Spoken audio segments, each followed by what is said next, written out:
Hello, everybody. My name is Mike Stroh, and this is the State of Mind podcast on Radio Region Park. And today we have two very special guests from Not 9 to 5, and I'm going to let them introduce themselves and tell us why they're here. So I don't know who wants to go first. Sure. Say hi, tell us your name, tell us everything about you. How much time do you have? So my name is Hassel Aviles, and I'm a co-founder of Not 9 to 5.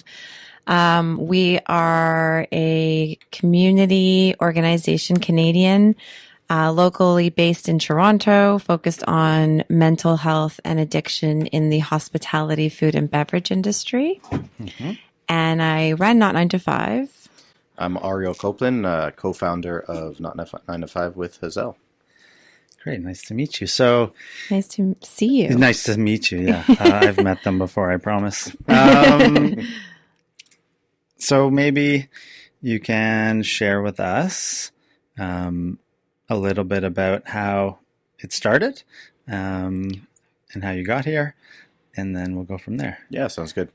So I'm a chef by trade, and I've grown up in the industry. I've been cooking professionally for about 15 years now.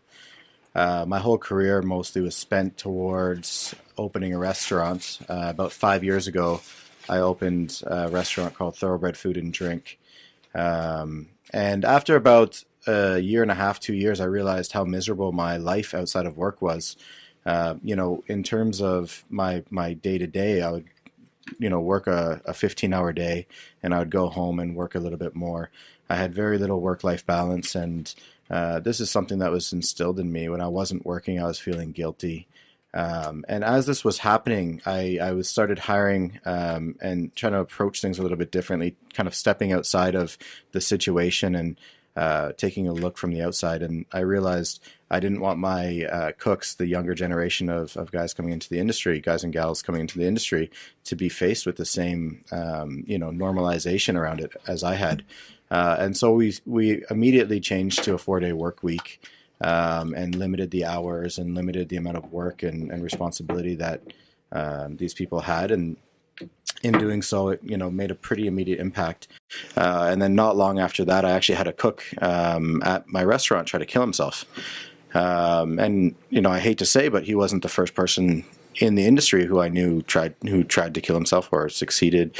I mean, he luckily didn't, but I've known several people who have passed away by suicide, and it's been really a devastating thing. And so as this was all coming into play between my own revelations and looking around the industry, I really felt like something needed to be done.